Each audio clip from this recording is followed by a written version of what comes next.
A Bankai is the second and final release of a Zanpakuto. In order to achieve this legendary form, a Shinigami needs to materialize their Zanpakuto spirit into the real world, and then to force it into submission. This process usually takes 10 or more years to achieve, and after attaining Bankai, it takes several more years to master it. Throughout the course of Bleach, we've seen a variety of different Bankai, and through these very impressive power-ups, Kubo has demonstrated his ability to create unique techniques and abilities that really match the personality of the characters who utilize them. During this video, I'm going to go over my top 5 favorite Bankai, and before I mention the Bankai that I believe is number 1, we'll go through some honorable mentions too. I'm basing these rankings on several criteria, so it's not just the top 5 strongest Bankai. They will be ranked based upon the unique abilities and techniques, as well as considering any drawbacks, which will drop down the ranking of the Bankai. So without further delay, this is my rankings of the top 5 best Bankai within Bleach.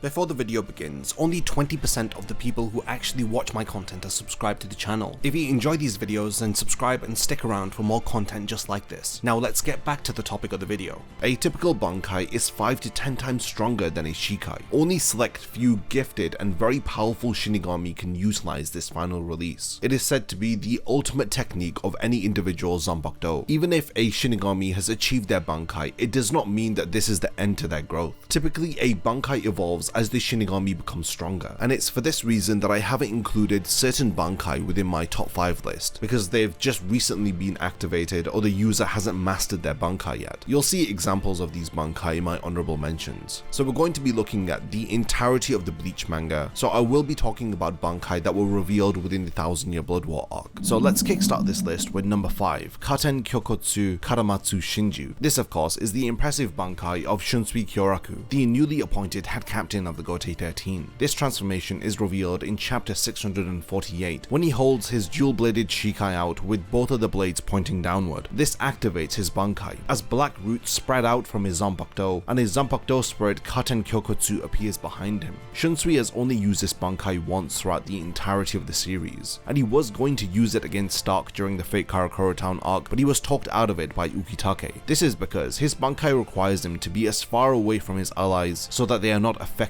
by it. It is for this reason that his Bankai is a last resort, and typically most Shinigami hold off from revealing their Bankai, or they only use it if there is no other option. This is because revealing a Bankai can not only be dangerous to others, but it can give away any tricks that you may have up your sleeve, as after you have revealed your Bankai, the enemy immediately learns about your ability and the extent of your power. After Shunsui's Bankai is activated, he is surrounded by a large aura. Anyone within the range has their perception of their environment changed, making them feel down, gloomy, and even full of despair. There are 4 levels to his Bankai. The first act makes them share the wounds that they have inflicted on each other. The second act causes black spots to appear all across the enemy's body. They then begin to bleed profusely. The third act results in a large amount of water surrounding himself and the target, and they are to remain within the water until one of them drowns or they run out of Reiatsu. The final act involves Shunsui using a white thread to pierce his opponent's throat several times. This cut then expands and causes the head to blow up. Through each stage of his Bankai, Shunsui's powers match the story that he is narrating, as it builds up to its climax within the final act. Shunsui's Bankai seems to be dependent upon the situation. Now I'm sure that there is more variety to each act as it depends upon the story that he is narrating. This is a devastating Bankai, and Shunsui was right not to use it earlier in the story. Because of its unique application and the potential to see more, I've placed Shunsui's Bankai at number 5,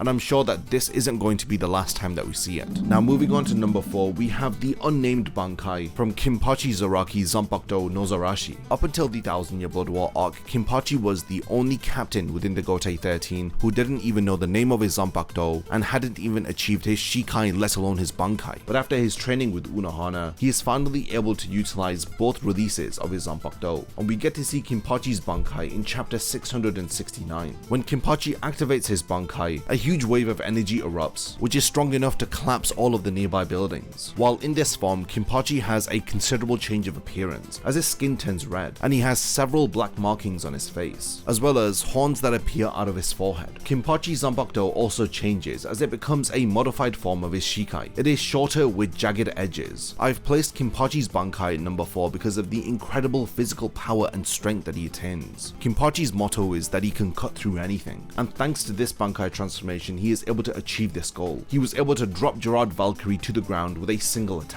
Using his blade, he was able to tear off the Quincy's arm with a single strike, as well as cutting him in half from quite a distance away. Now, after he is transformed into his Bankai, Kinpachi loses all sense of reasoning. He has little regard for his own life or the life of others, but I'm confident that with enough training, Kinpachi will be able to master this Bankai form and will be able to use it, retaining all of his consciousness. In number 3, we have Konon Biraki Benihime Aratame, which is of course the Bankai of Kisuke Urahara. His Bankai, much like Mayuri's, results in him being accompanied by a large oversized being. In terms of Urahara's Bankai, he is accompanied by a giant woman with dark braided hair. She appears to have puppet-like arms, and she is clothed with a red robe. We know that alongside Ichigo, Urahara was able to attain his Bankai within 3 days, using the Tenshintai that he had invented. We learned that Urahara had a Bankai as early as chapter 224, when he had told Chan to train with Renji, as he had stated that his own Bankai was not fit for training or helping others. Urahara's Bankai is another one that is revealed to us during the 1000-year Blood War arc in chapter 665. His Bankai grants him the power to restructure anything that Konon Biraki touches. When Urahara uses his Bankai to attack, he is able to cut anything that is within the range of his Bankai. The way that he cuts is similar to using a knife to dissect a corpse. He is also able to restructure by stitching things back together. Now, this can be used to heal any injuries, as he demonstrates this when he restores his vision after restructuring his eyes. He is also able to restructure parts of his body to increase his strength and become more powerful, like when he does this to his arm to overpower the Quincy Askin. Urahara cuts these parts of his body into pieces and he stitches them back together in order to optimize them or heal them. His Bankai is very adaptable and it can be utilized for a variety of reasons, and again, like the other Bankai on this list, there is still plenty of room for elaboration, as I would love to see this form again. So here's hoping that Kubo draws some of these Bankai again within the upcoming Hell arc of the manga. At number 2, we have Shirafure Ichimonji, which is the Bankai of the leader of the Zero Division, Ichibe. This Bankai is so powerful that it could have been used to easily defeat Yhwach if the leader of the Quincy didn't have his time-reversing almighty ability. Ichibe activates his Bankai by calling out the command Shinuchi, which translates to True Blade. Ichibe's Zanpakuto Ichimonji was the first to have attained the second release of his Zanpakuto, and this was long before the term Bankai had even existed. This is why he has a unique call to activate the final release of his Zanpakuto. When it is activated, the blade of Ichibe's brush turns into white. It grows in length and becomes thicker. It raises up into the air and creates a circle above him. Anybody who has been hit by the ink that is generated from his Shikai can be affected by his Bankai. He is able to change the properties of any target that he wishes. If he names somebody as a black ant, then his target will become as weak as a black ant. He can also use this same power to boost the strength of his allies. The only downside of Ichibe's Bankai is that you need to have been hit by his Shikai. This Bankai has made it to the number 2 spot of this list because of how broken it is. As soon as he has locked onto his target, Ichibe has basically won. Now, before I reveal the number 1 best Bankai within all of Bleach, I want to talk about the honorable mentions. I was really struggling to narrow down the top 5 best Bankai, and I was going back and forth with a lot of these Shinigami who have made it on the honorable mentions list. I debated over all of these Bankai for quite a while, and I truly love all of them, and just because they aren't in the top 5 doesn't mean that I think any less of them. So we have Konjiki Ashisogi Jizo, which of course is the Bankai of Mayuri Kurosuchi. What's not to love about this giant monstrous baby that unleashes poison to its enemies? It's a really unique Bankai. The next honorable mention is Zenbon Sakura Kageyoshi, which is the Bankai of Byakuya Kuchiki. This iconic Bankai transforms his Zanpakuto into millions of small pieces that Byakuya can control and he can utilize to attack his opponents and to defend himself.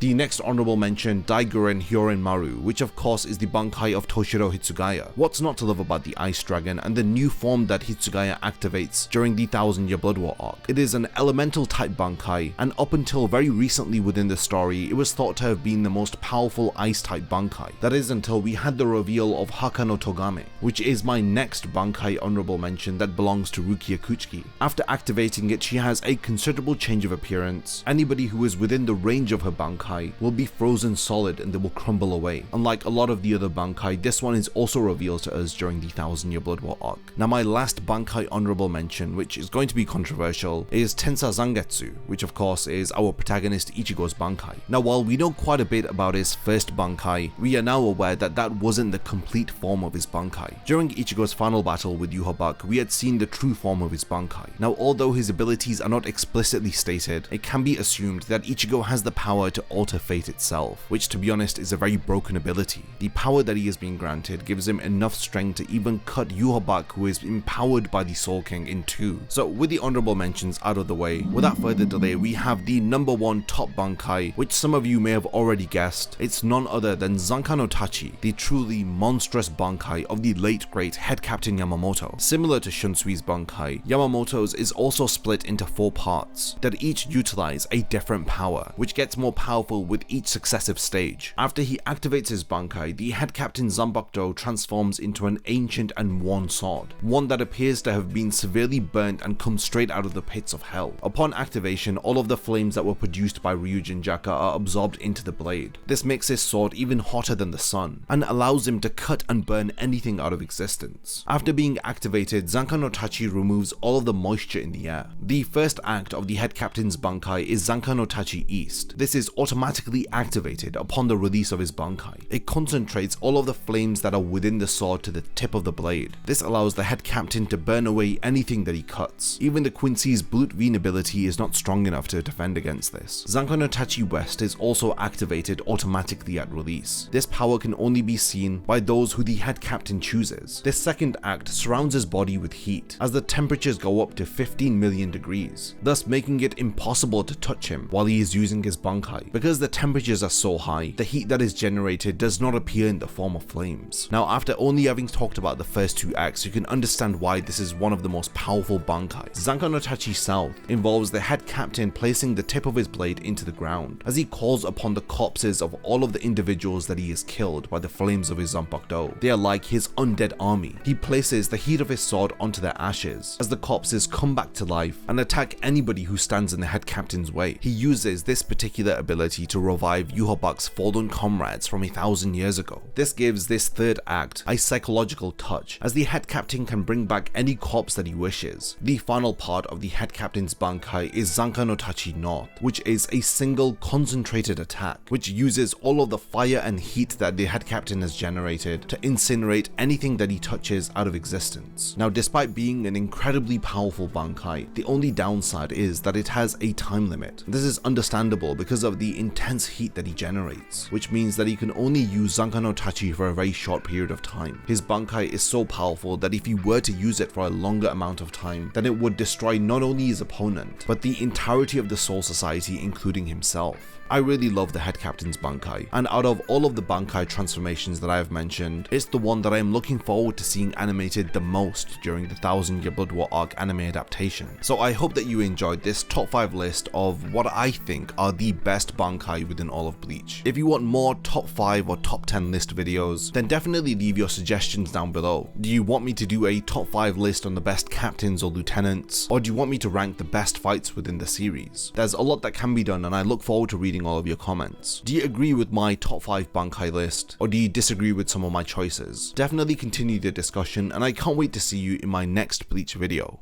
If you enjoy my content, then you can support my channel through Patreon for as little as $1 a month, or even through YouTube by becoming a channel member. You will gain access to exclusive channel perks and a Discord server which I frequently use. So become a member of my Zero Division and be the first to know about my upcoming videos. And once again, thank you for sticking around till the end of the video, and whatever you contribute will mean a lot to me.